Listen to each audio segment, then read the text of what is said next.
Well, good morning. Good morning. Good morning. I just want to begin today by, again, thanking all of you for welcoming me here again this morning. I got to be here over the summer, and it was a real treat when Pastor Tori called and asked me if I was available to come and worship with you all today and preach, and I was very excited to say yes. And then he said, I want you to kick off an Advent worship series. And I said, oh. And so the series, as you know from the screen and probably from the emails that you've been getting, is called Christmas is Not Your Birthday. And so I want to start today by saying Christmas is not your birthday, unless you were born on December 25th. Then maybe it is. And before I even get into sort of the meat of things today, I really want to begin by saying that if you were born on or around December 25th, I'm truly very sorry. I really am. And that's because, as some of you may have experienced or you may know from people that you know who are born on or around Christmas, they kind of get ripped off, I think. And that's because not only is their big day, it's overshadowed by Christmas, but lots of times they don't get the same attention that we get the rest of the year. They don't get the cards that we get the rest of the year. And the one I love, not really, jokingly love, is, they get that one present and someone goes, well, this is your Christmas and your birthday present. And so they receive like half the amount of gifts we get.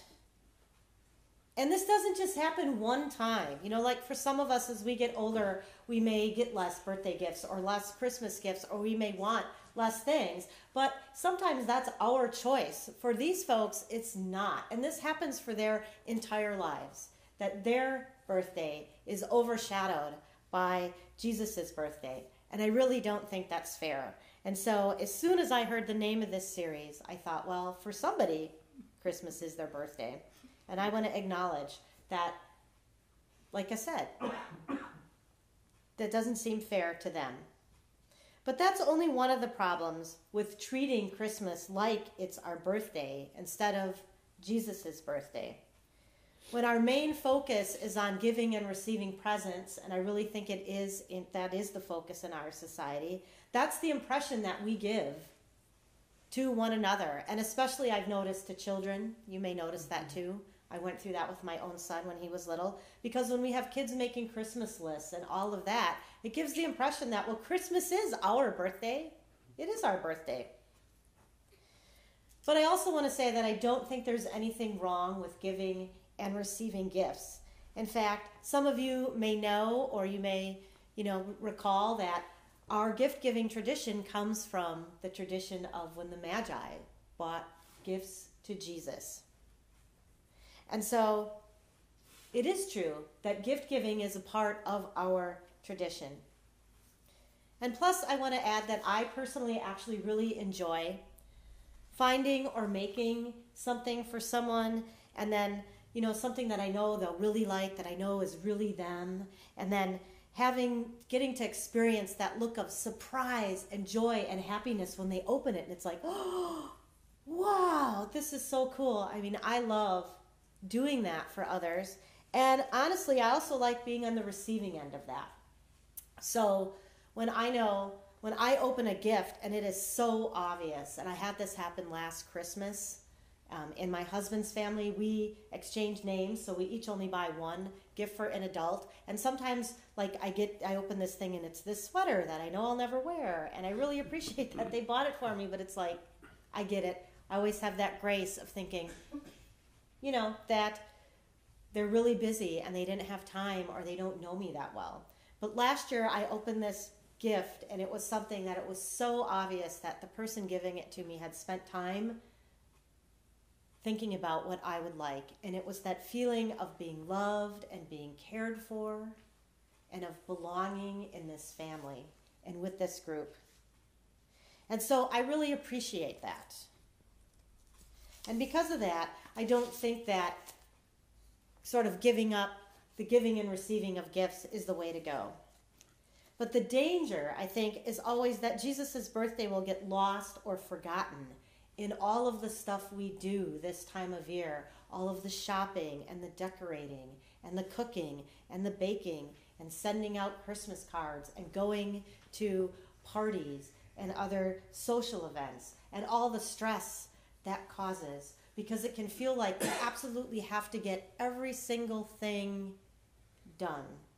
And if you have decorations that accumulate over years, you get that where it's like, I have to get all my decorations out, or I have to do this and I have to do that. And so we often have so much to do that it may feel like December just goes flying by. When my son was little and we had those little advent calendars with the windows, it'd be like today, it's the 3rd of December. And then I felt like I blinked and we're opening up the one for December 23rd. And what happened? And some people's solution to all of this is to just skip all of the non-Jesus stuff.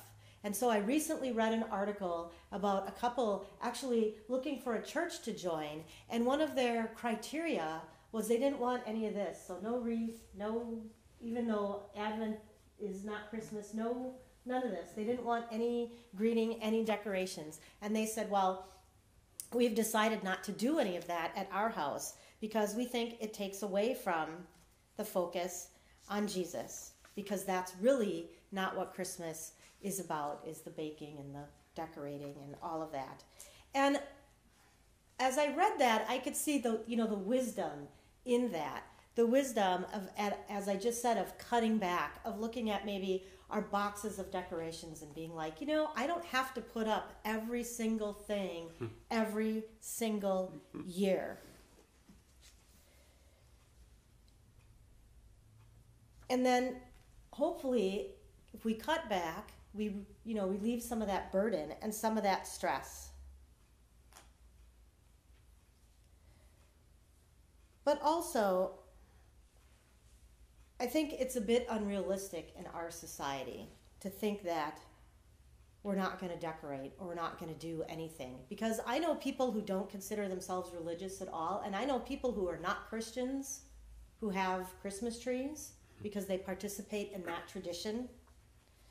Or they have the lights on their house because they think they're pretty, or they go to holiday parties because they want to socialize, and they give, like I said, they give gifts.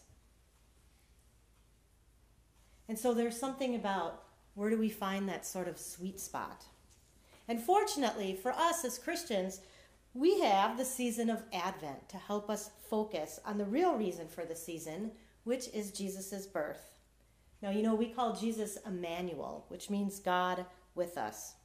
And so if we stop and think about that for a minute, it is literally God's love and God's hope and God's joy and God's salvation enfleshed.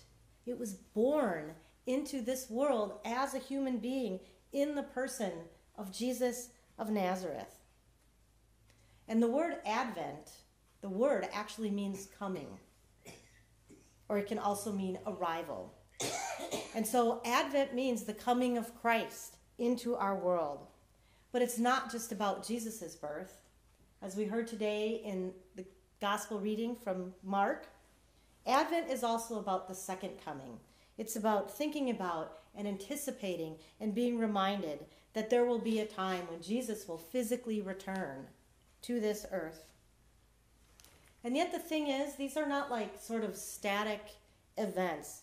And what I mean by that is they're not two events. One that took place 2,000 years ago when Jesus was born, and then another one that's going to take place at some time in the future, at a future date that we don't know about. Rather,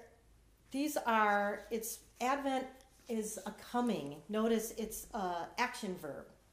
It's not something that happened in the past. And so the idea is that Jesus is always coming into our world, into our lives and our hearts, in all moments, all places, and all times, past, present, and future. But here's the thing, it's up to us to recognize that. It's up to us to welcome God into our lives every single day. And then it's up to us to enact God's love, the hope and the joy and the faith out in the world. So as we wait in this in-between time, as I like to think of it, because we're in between Jesus' birth and his second coming, we're not just hanging out doing nothing. During this time, in between the birth and the return, Jesus continually comes into the world through our actions, as individuals and as faith communities, through the ways we treat one another and care for each other, and especially, of course, for the least among us, for people who don't have food or clothing or housing, or those who are what we call the strangers, so that'd be immigrants and people in jail, but also in our daily activities and in all of our daily interactions. Jesus is born in us and through us when we give of ourselves and live his values in the world. So he comes into the world over and over and over again through our acts of love and kindness and mercy and forgiveness towards others and towards ourselves, because we need all those things too.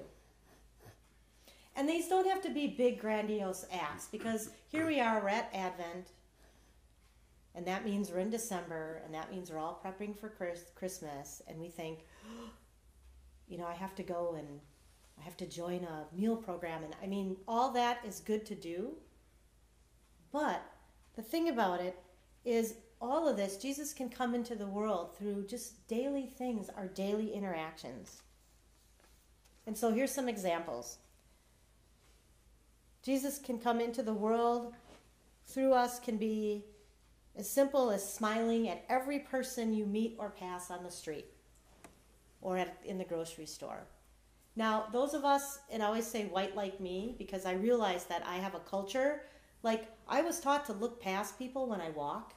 So if I was walking right now here with you all and I'd walk by you, I just keep my eyes, keep them straight, don't look. I was not taught to greet people.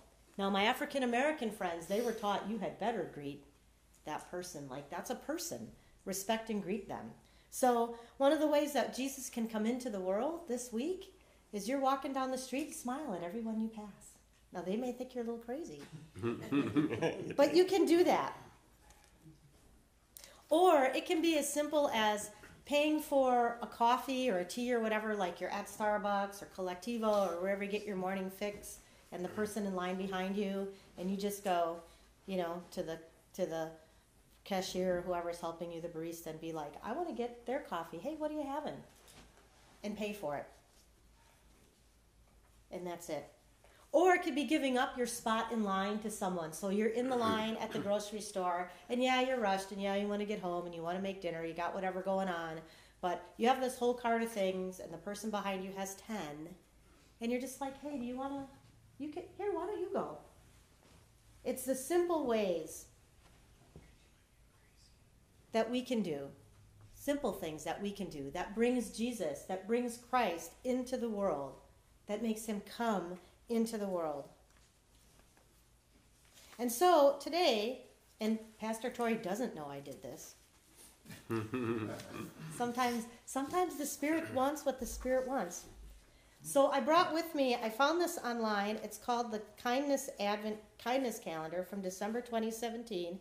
I want to give the credit from where it's from, so it's from actionforhappiness.org website, and I've made copies, and if I don't have enough, we can make some more. But this is a little calendar, and I'm going to do this. It started Friday. Don't worry about that. Don't ever play catch up. Don't be like, oh, today is Sunday, and I have to do all these 3 things today. Don't do that. We're just going to start on Sunday. And so it gives ideas, gives prompts for every day in Advent. And I think these are ways that Jesus can come into the world through us. And so I'm going to hand these out to you if you want them. I hope you want them when we're done. And so today's is leave a happy note for someone else to find. That is so easy. I'll even give you a hint. My happy note, I use sticky notes, and I write on them, you are loved, and then I just leave it somewhere for someone to find, someone I don't know. It is the easiest thing to do. And so these are simple things that we can incorporate into our daily lives. That's where I got the suggestion for, smiling at the people we walk from. It all came from this calendar. I'm trying to look at some of the other cool things here. You know, so there's just, it's little things. One of them I love, try out the art of positive gossiping. So like say something really good about somebody and get that one going and get that passed along. So these are simple everyday ways in our everyday interactions that we don't have to go out of our way and start doing something that we haven't ever done.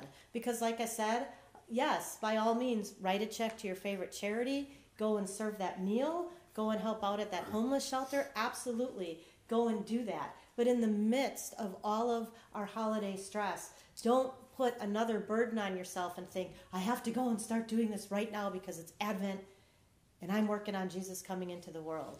You can do simple, everyday things. And like I said, by doing these things during Advent, Jesus comes into the here and now. He comes into ours and every other person's everyday life, and he directly affects other people, giving them something to think about, hopefully something positive, that they are loved, that they are cared for, that they are appreciated, that they are beautiful. You know, maybe you're being smiled at on the street because you're beautiful. That's why I smile at people. I think humans are beautiful. And so, like I said, they may think we are a little crazy, and I think people thought Jesus was a little crazy or maybe a lot crazy, so we're in good company. But maybe, too, they will pass that on. Maybe because we smiled at them, they'll smile at the next person they see. Or maybe because we bought their coffee, a few days later they'll be in line and they'll be like, you know, I want to get this person's coffee right here. Or at the grocery store.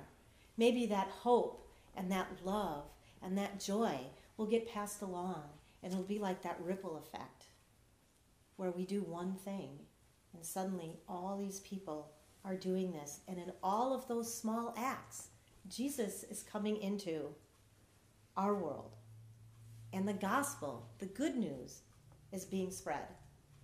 And we will be reminded that Christmas is not our birthday. Amen. Amen.